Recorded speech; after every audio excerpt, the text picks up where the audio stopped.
Challenging रहा क्योंकि आपकी हमेशा से जो रिस्पॉन्ड का टाइम होता है वो बहुत कम मिलता है। देखिए, ऑप्स यूनिट के अंतर्गत तीन चीज़ें आती हैं। पहला है कि पीसीआर का डिप्लॉयमेंट, दूसरा है जो इस G20 अरेंजमेंट के लिए 236 CAPF कंपनीज आई थी उनका डिस्ट्रीब्यूशन एंड डिप्लॉयमेंट, और थर्ड है CPCR से monitoring, central police control room से मॉनिटरिंग। तो इसमें ये तीनों ही काम हमारे लिए बहुत चैलेंजिंग थे। फर्स्ट है पीसीआर का डिप्लॉयमेंट। ये आपको जैसे पता है कि पूरे इस अरेंजमेंट में कारकेड मूवमेंट बहुत इंपॉर्टेंट था और इसकी कई बार रिहर्सल हुई। इस कारकेड मूवमेंट स्मूथ चले इसके लिए traffic unit, security unit, communication unit ने बखूबी अपना काम किया, लेकिन साथ में पूरे रूट को सिक्योर करने का काम डिस्ट्रिक्ट पुलिस के साथ मिलकर के पीसीआर यूनिट ने किया। तो हमने पूरा, हमारे स्टाफ ने, हमारे इंस्पेक्टर ACP और ग्राउंड स्टाफ ने पूरा इसको 4-5 महीने तक इस रूट का पूरा स्टडी करके कि कहाँ पर कौन से कट्स हैं जिनको कि कवर करना रिक्वायर्ड है, और उसको कवर किया। और फिर हमने ये इंश्योर किया कि कहीं पर भी कोई ऐसा पॉइंट ना रहे जो छूट जाए और किसी तरह से कुछ रूट में इशू आए। तो कई सारे रूट्स थे, क्योंकि होटल्स ज़्यादा थे। स्टार्टिंग में हमें बताया गया था कि 25 से 26 होटल्स रहेंगे। उन सारे होटल्स को किस तरह से ITPO में क्या रूट बनेगा, या उन होटल्स तक IGI से कौन सा रूट बनेगा, या फिर होटल से राजघाट का कौन सा रूट बनेगा, उन सारे रूट्स को हमने काफ़ी डीपली स्टडी किया और फिर ये देखा कि हमारी कितनी गाड़ियाँ लगेंगी। टोटल हमारी इस अरेंजमेंट में 365 गाड़ियाँ जो रूट पे डिप्लॉय हुई, 365 जो PCR गाड़ियाँ थी।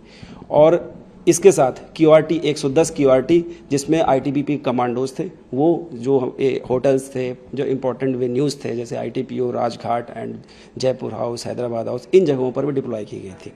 दूसरा पार्ट है 236 CAPF कंपनीज़ का डिप्लॉयमेंट। वो बहुत इंपॉर्टेंट था क्योंकि हमें दो पार्ट थे इसमें। एक तो जो G20 से इफेक्टेड एरियाज़ हैं वहाँ पर ज़्यादा से ज़्यादा डिप्लॉयमेंट करना, ऐसे कंपनीज़ को वहाँ पर देना। साथ में जो उनसे एडजेसेंट डिस्ट्रिक्ट्स हैं या बॉर्डर के डिस्ट्रिक्ट हैं वहाँ पर भी लॉ एंड ऑर्डर को मेंटेन करने के लिए CAPF को देना, सो दैट कि law and order point of view से किसी तरह का कोई इशू ना आए। इसके साथ अनशेड्यूल्ड प्रोग्राम्स में फोर्स को तुरंत अरेंज करना, साथ में PCR को अरेंज करना जिससे कि रूट में उस रूट में कोई इशू ना आए। थर्ड पार्ट है CPCR से मॉनिटरिंग। CPCR से मॉनिटरिंग एक बहुत ही इंपॉर्टेंट पहलू है, क्योंकि MHA कंट्रोल रूम डायरेक्ट इनसे रिलेटेड होता है, हमारे CPC central police control room से।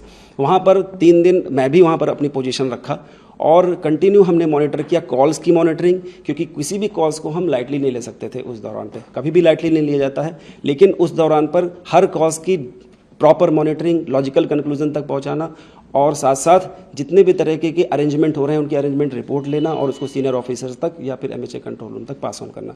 ये सारे हमारे चैलेंजेस थे जिनको हमने बखूबी ध्यान रखा और ठीक तरीके से इनको अंजाम दिया। तो जिस तरीके उनकी भी आई होंगी, लगभग कितनी कॉल्स आई और उस पर क्या कैसे एक्शन लिया?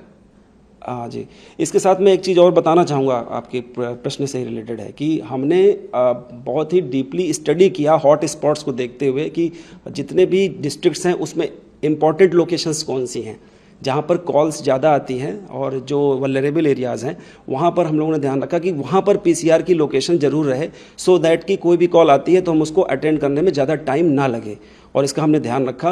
आपने जो प्रश्न पूछा, तो जहाँ तक मुझे याद आ रहा है 38 के करीब ड्रोन से रिलेटेड कॉल आई थी, 1-2 टेररिस्ट अटैक से रिलेटेड कॉल आई थी, और भी कुछ बॉम्ब होक्स कॉल्स आई थी जिसको हम लोगों ने पूरा ध्यान रखा।